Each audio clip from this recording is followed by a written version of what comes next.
नमस्कार दोस्तों, स्वागत है आपके इस वीडियो में जिसमें आज हम बात करेंगे कक्षा 6 के विज्ञान अध्याय 8 की, जिसका नाम है शरीर में गति।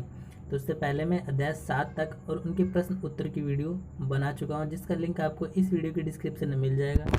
और साथ ही साथ अगर आप चाहें तो इस चैनल की प्लेलिस्ट चेक कर सकते हैं, जहाँ पे सारी वीडियोज़ आपको मिल जाएंगी।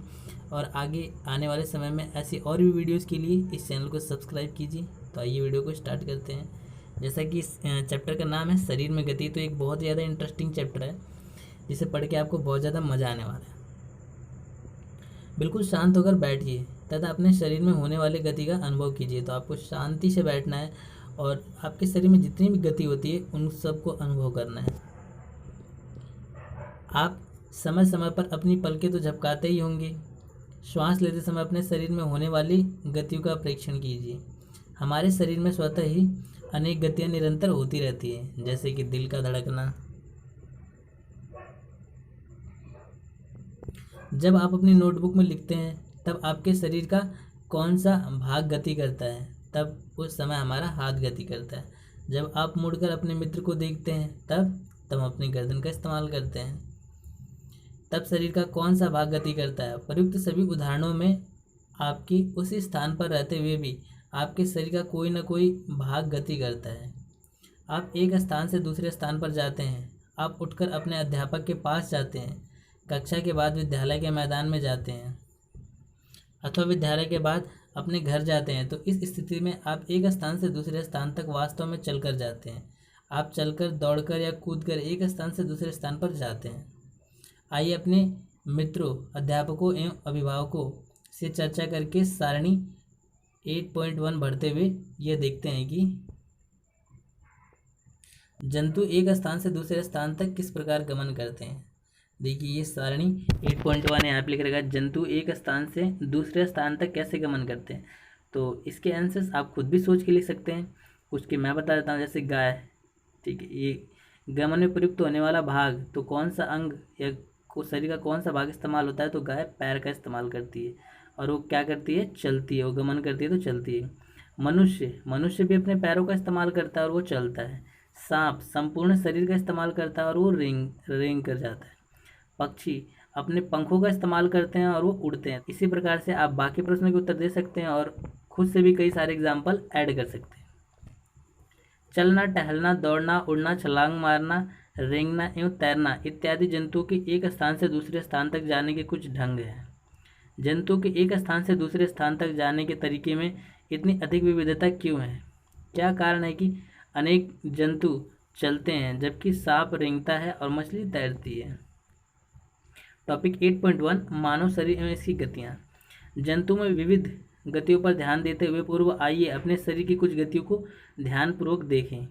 क्या आपको विद्यालय में शारीरिक व्यायाम करते समय आनंद आता है? विद्यालय में शारीरिक व्यायाम करते समय आपके हाथ एवं पैर किस प्रकार गति करते हैं? आइए हमारा शरीर जिन गतियों को करने योग्य है, हम उनसे कुछ शारीरिक गतियों को करने का प्रयास करें। एक काल्पनिक विकेट पर काल्पनिक गेंद फेंकने का प्रयास कीजिए। आप अपना हाथ किस प्रकार घुमाते हैं? क्या आप इसे अपने कंधे से वृत्ताकार रूप में घुमाते हैं? क्या आपका कंधा भी गति करता है? पीठ के बल लेट जाइए तथा अपने पैर को कूल्हे के चारों ओर घुमाइए। अपनी भुजा को कोहनी से ऊपर नीचे कीजिए। इसी प्रकार पैरों को घुटने से मोड़िए। अपने हाथ को अपने पार्श्व में सीधा तानिए। तो ये सभी चीज़ें करते हुए आप ये ध्यान देंगे कि आपके कई सारे शरीर के भाग हैं जो कि गति नहीं कर सकते हैं किसी एक पार्टिकुलर डायरेक्शन में। आपने अपने हाथ का कौन सा भाग मोड़ा? हाथों को सीधा तानकर नीचे की ओर झुकने का प्रयास कीजिए। क्या आप ऐसा कर पाते हैं? अपने शरीर के विभिन्न हिस्सों से गति करने का प्रयास कीजिए एवं परीक्षण को सारणी 8.2 में नोट कीजिए।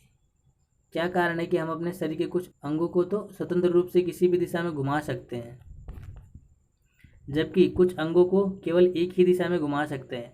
हम अपने शरीर के कुछ भागों को घुमाने में असमर्थ क्यों रहते हैं? तो देखिए, सारणी 8.2 है हमारे शरीर में गतियाँ, तो इनको आपको भरना है। तो पहले भाग में है शरीर का भाग पूर्णतः घूमता है, अंशतः घूमता है, मुड़ता है, झुकता है, उठता है, गति बिल्कुल नहीं करता है।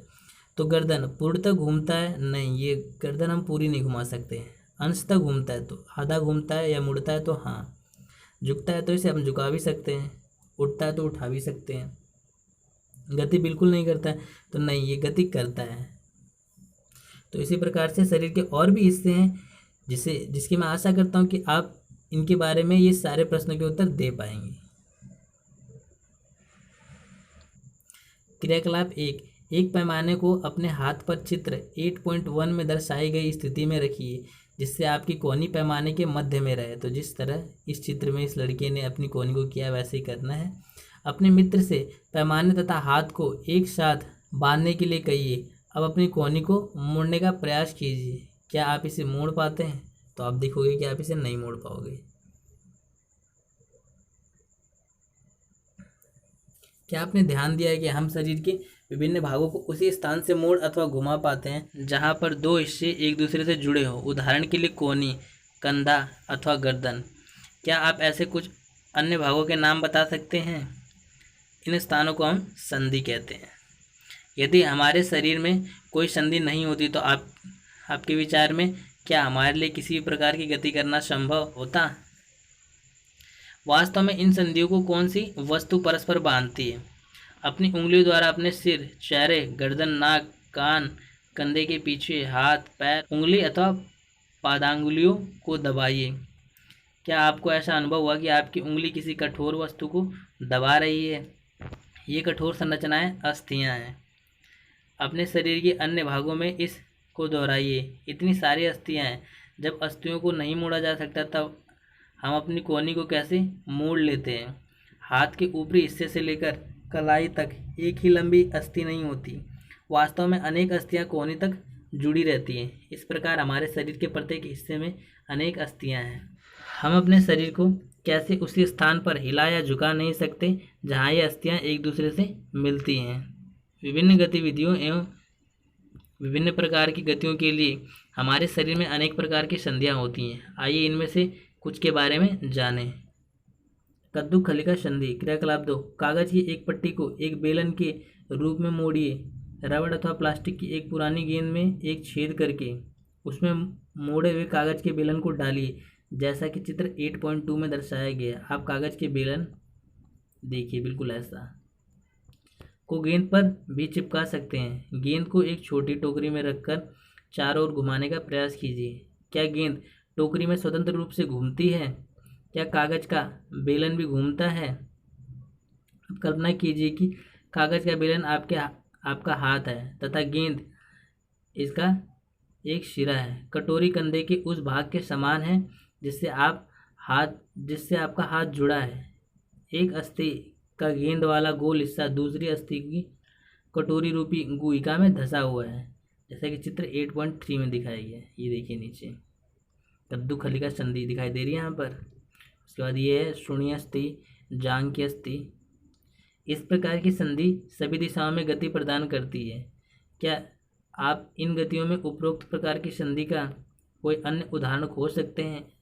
इस अनुभाग के प्रारंभ में शरीर के विभिन्न भागों को हमारे द्वारा दी गई गतियों का स्मरण कीजिए। धुराग्र संधि। गर्दन तथा सिर को जोड़ने वाली संधि धुराग्र संधि है जैसा कि चित्र 8.4 में दिखाया गया है। देखिए यहाँ पर धुराग्र संधि। इसके द्वारा सिर को आगे पीछे या दाएं बाएं घुमा सकते हैं।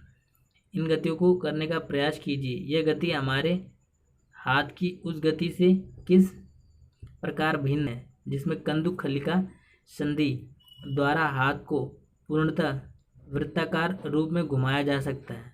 धुराग्र संधि में बेलनाकार अस्थि एक छल्ले में घूमती है। अब हिंज संधि देख लेते हैं। घर के किसी दरवाजे को बार बार खोलिए और बंद कीजिए। इसके कब्जों को ध्यानपूर्वक देखिए। यह दरवाजे को आगे और पीछे की ओर खोलने देता है। क्रियाकलाप 3, आइए कब्जे की गति की प्रकार देखें। एक मोटे कागज अथवा गत्ते का एक बेलन बनाइए जैसा कि चित्र 8.5 में दिखाया गया है। ये देखिए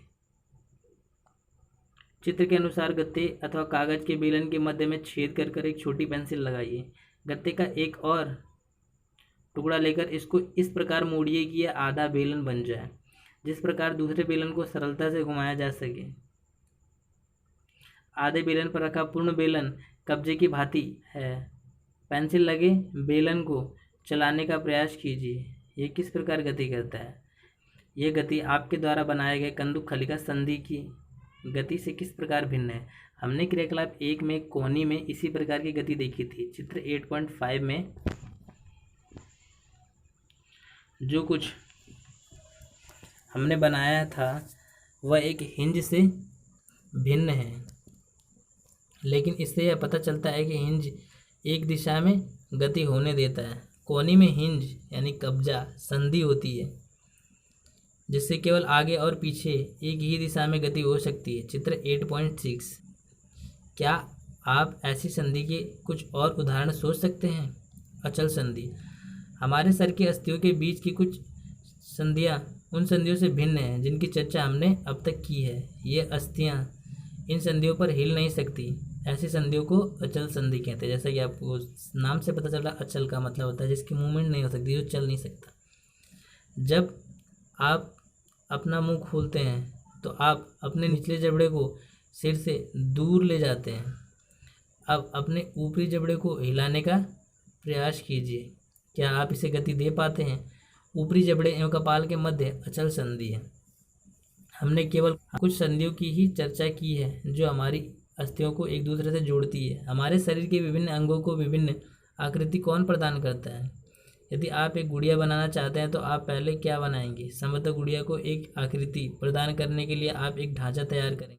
आप ऐसा नहीं करेंगे।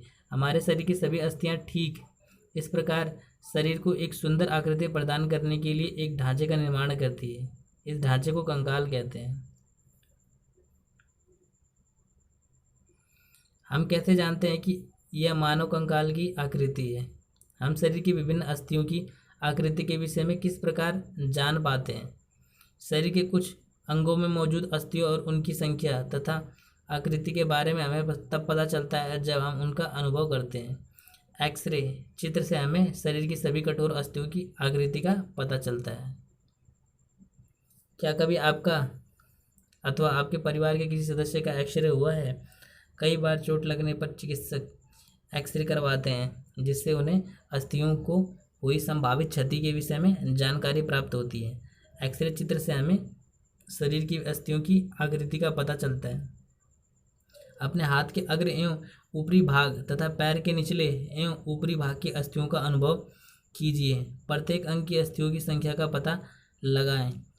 अपने घुटने और कोहनी की अस्थियों का ठीक इसी प्रकार अनुभव करें और एक्सरे चित्र से तुलना कर प्रत्येक भागों की संख्या ज्ञात कीजिए, जैसा कि चित्र 8.8 में दिखाया गया है। ये देखिए, अपनी अंगुलियों को मोड़िए। क्या आप उन्हें प्रत्येक संधि स्थल पर मोड़ सकते हैं? आपकी मध्यमा में कितनी अस्थियां हैं? अपनी हथेली के पीछे भाग का स्पर्श करके अनुभव कीजिए। क्या इसमें अनेक अस्थियां हैं, जैसा कि चित्र 8.9 में दिखाया गया? क्या आपकी कलाई लचीली है? यह अनेक छोटी छोटी अस्थियों से बनी है जिन्हें कार्पेल कहते हैं। यदि इसमें मात्र एक ही अस्थि होती तो क्या होता? क्रियाकलाप 4, गहरी सांस भरकर इसे कुछ समय तक रोके रखिए। अपने वक्ष एवं पीठ को हल्के से दबाकर अपनी अस्थियों का अनुभव कीजिए। जितनी पसलियों को आप गिन सकते हैं गिन लीजिए। चित्र 8.10 में देखिए, यहाँ पर ये हमारा पसली पिंजर को ध्यान से देखिए और वक्ष की अस्थियों की तुलना अपने उपयुक्त अनुभव से कीजिए। हम देखते हैं कि पसलियाँ विशेष रूप से मुड़ी हुई हैं। वे वक्ष के अस्थि एवं मेरुदंड से जुड़कर एक बक्से की रचना करती हैं। इस शंकुरूपी बक्से को पसली पिंजर कहते हैं। वक्ष के दोनों तरफ 12 पसलियाँ होती हैं। हमारे शरीर के कुछ महत्वपूर्ण अंग इससे सुरक्षित रहते हैं। अपने कुछ मित्रों को बिना घुटने मोड़े झुककर अपने पाँव की अंगुलियों छूने को कहिए।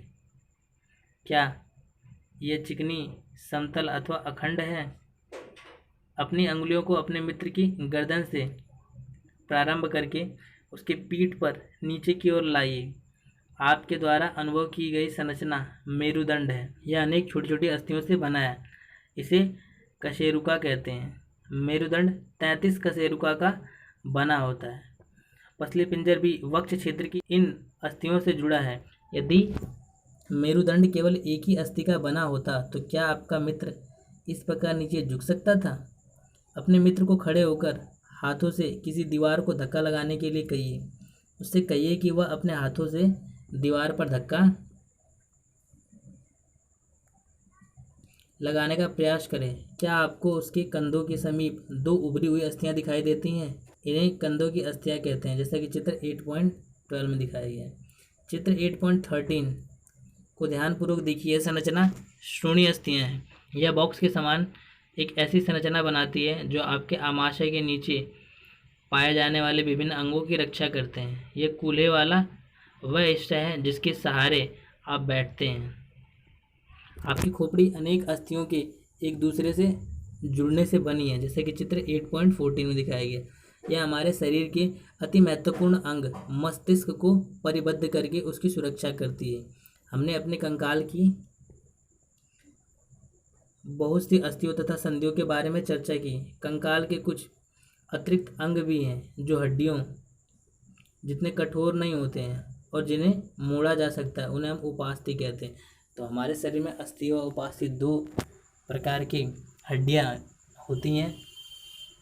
तो उपास्थि जो होती है वो एक कोमल हड्डी होती है जिसे मोड़ा जा सकता है, जैसे कि कान की हड्डी हो गई, नाक की हड्डी हो गई। उसी प्रकार से जो अस्थि होती है वो कठोर हड्डियाँ होती हैं, जैसे कि हमारे हाथ की हड्डी हो गई, ये सब अस्थि है। अपने कान को स्पर्श कीजिए। क्या आप किसी कठोर अस्थि भाग का अनुभव करते हैं जिसे मोड़ा जा सके? जैसा कि चित्र 8.15 में दिखाया गया। ऐसा प्रतीत होता है कि इसमें कोई अस्थि नहीं है। क्या आपको अंगुलियों के बीच दबाने पर कर्णपाली एवं उसके ऊपर के हिस्से में कोई अंतर महसूस हुआ?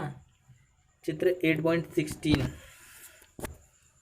क्या आपको ऐसा लगा कि कान का ऊपरी भाग उतना लचीला नहीं है जितना कि हमारा कर्णपाली, परंतु यह अस्थि जैसा कठोर भी नहीं है, ये उपास्थि है। शरीर की संधियों में भी उपास्थि पाई जाती है। हमने देखा है कि मानव कंकाल अनेक अस्थियों, संधियों एवं उपास्थियों से मिलकर बना है। आप इनमें से बहुत को देख सकते हैं, मोड़ सकते हैं तथा गति दे सकते हैं। अपनी नोटबुक में कंकाल का स्वच्छ आलेख बनाएं। हमने अपने शरीर की उन अस्थियों एवं उन संधियों के विषय में जानकारी प्राप्त कर ली है जो विभिन्न प्रकार की गति करने में हमारी सहायता करती है। अस्थियों को इस प्रकार की गति करने योग्य कौन बनाता है? आइए इसका पता लगाएं। अपने एक हाथ की मुट्ठी बनाएं। मुट्ठी के अंगूठे से इसी बाजू के कंधे को छूने का प्रयास कीजिए, जैसा कि चित्र 8.17 में दिखाया गया है। क्या आप अपनी ऊपरी भुजा में कुछ परिवर्तन अनुभव करते हैं? दूसरे हाथ से इसे छूकर देखिए। क्या आपको कोई उभरा हुआ भाग दिखाई देता है? इसे पेशी कहते हैं। संकुचन यानी लंबाई में कमी होने के कारण पेशियां उभर आती हैं। अब आप अपने हाथ को पुनः सामान्य स्थिति में लाइए। पेशियों का क्या होता है? क्या यह अभी भी संकुचित अवस्था में है? चलते अथवा भागते समय आप अपने पैरों की अस्थियों में भी इसी प्रकार का संकुचन देख सकते हैं। संकुचन की अवस्था में पेशी छोटी, कठोर एवं मोटी हो जाती है। यह अस्थि को खींचती है। किसी अस्थि को गति प्रदान करने के लिए दो पेशियों को संयुक्त रूप से कार्य करना होता है। जब दो पेशियों में से कोई एक सिकुड़ती है तो अस्थि उस दिशा में खिंच जाती है। युगल की दूसरी पेशी शिथिल यानी लंबाई में बढ़कर पतली हो जाती है, शिथिल अवस्था में आ जाती है। अस्थि को विपरीत दिशा में गति करने के लिए अब शिथिल पेशी सिकुड़कर अस्थि को अपने पूर्व स्थिति में खींचती है, जबकि पहली पेशी अब शिथिल हो जाती है। पेशी केवल खींच सकती है, वह धक्का नहीं दे सकती। अतः एक अस्थि को गति करने के लिए दो पेशियों को संयुक्त रूप से कार्य करना होता है, जैसा कि चित्र 8.17 में दिखाया गया। ये देखिए,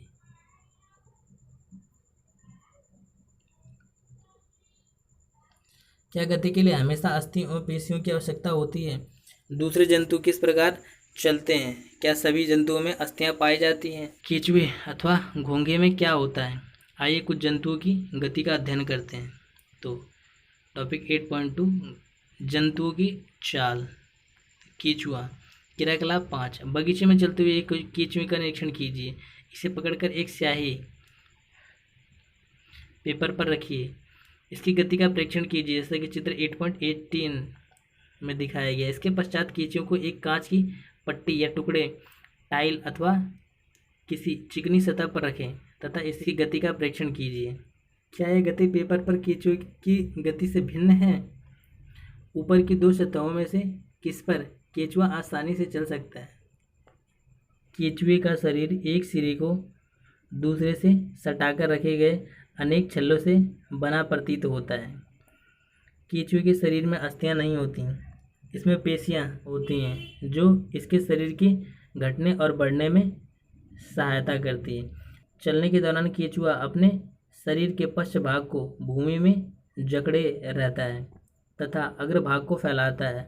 इसके बाद वह अग्रभाग से भूमि को पकड़ता है तथा पश्च भाग को स्वतंत्र कर देता है।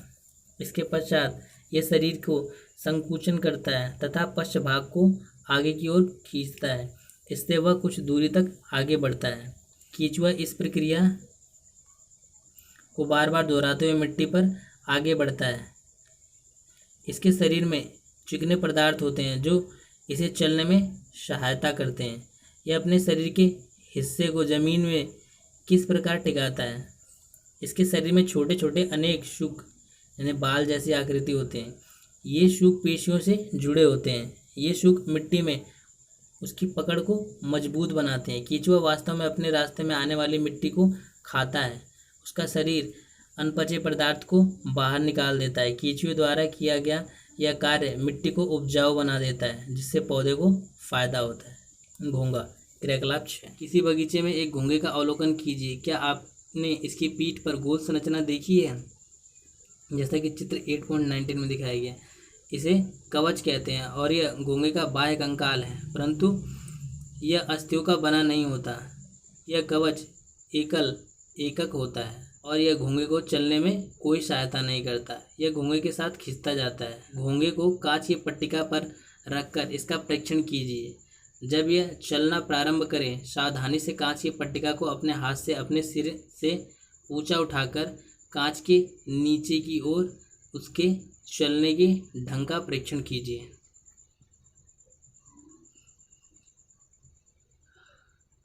कवच का छेद खुलने पर आपने उससे एक मोटी मांसल संरचना एवं सिर बाहर आते देखा है। मोटी संरचना जिसका पाद यानी पैर है जो दृढ़ पेशियों का बना होता है। अब सावधानीपूर्वक कांच की प्लेट को एक ओर थोड़ा सा झुकाएं। पाद की लहरादार गति दिखाई देती है। क्या घोंगे की गति केंचुए की गति से तीव्र है अथवा धीमी? तिलचट्टा। क्रियाकलाप 7। किसी कॉकरोच यानी तिलचट्टा का परीक्षण कीजिए। तिलचट्टा जमीन पर चलता है, दीवार पर चढ़ता है और वायु में उड़ता भी है। 3 जोड़ी पैर होते हैं जो चलने में सहायता करते हैं। इसका शरीर कठोर बाह्य कंकाल द्वारा ढका होता है। यह बाह्य कंकाल विभिन्न एककों की परस्पर संधियों द्वारा बनता है, जिसके कारण गति संभव हो पाती है। वक्ष से 2 जोड़े पंख भी जुड़े होते हैं। अगले पैर संकरे और पिछले पैर चौड़े एवं बहुत पतले होते हैं। तिलचट्टे में विशिष्ट पेशियां होती हैं। पैर की पेशियां उन्हें चलने में सहायता करती हैं। वक्ष की पेशियां तिलचट्टे के उड़ने के समय उसकी परों को गति देती है। पक्षी। क्रियाकलाप 8। पक्षी हवा में उड़ते हैं तथा भूमि पर चलते हैं। बत्तख तथा हंस जैसे कुछ पक्षी जल में तैरते भी हैं। पक्षी इसलिए उड़ पाते हैं क्योंकि उनका शरीर उड़ने के लिए अनुकूलित होता है। उनकी अस्थियों में वायु प्रकोष्ठ होते हैं, जिनके कारण उनकी अस्थियां हल्की परंतु मजबूत होती है। पश्चपाद यानी पैरों की अस्थियां चलने एवं बैठने के लिए अनुकूलित होती हैं। अग्रपाद की अस्थियां रूपांतरित होकर पक्षी के पंख बनाती हैं। कंधे की अस्थियां मजबूत होती हैं। वक्ष की अस्थियां उड़ने वाली पेशियों को जकड़े रहने के लिए विशेष रूप से रूपांतरित होती हैं तथा पंखों को ऊपर नीचे करने में सहायक होती हैं, जैसा कि चित्र 8.21 में दिखाया गया है। मछली। क्रियाकलाप 9। कागज की एक नाव बनाकर उसे पानी पर इस प्रकार रखिए कि उसका नुकीला भाग आगे की ओर रहे। इसे धीरे से धक्का दीजिए, जैसा कि चित्र 8.22a में दिखाया गया है। क्या यह जल पर आगे की ओर तेजी से जाती है? अब नाव को दोनों सिरों से पकड़कर इस प्रकार धक्का दीजिए कि वह चौड़ी ओर से जल में जाए। चित्र 8.22 में देखना है। अब देखिए,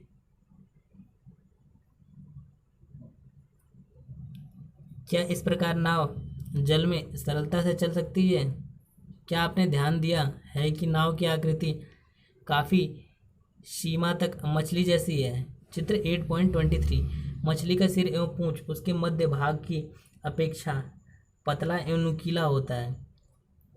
शरीर की ऐसी आकृति धारा रेखीय कहलाती है। इसकी विशेष आकृति के कारण जल इधर उधर बहकर निकल जाता है और मछली जल में सरलता से तैर सकती है।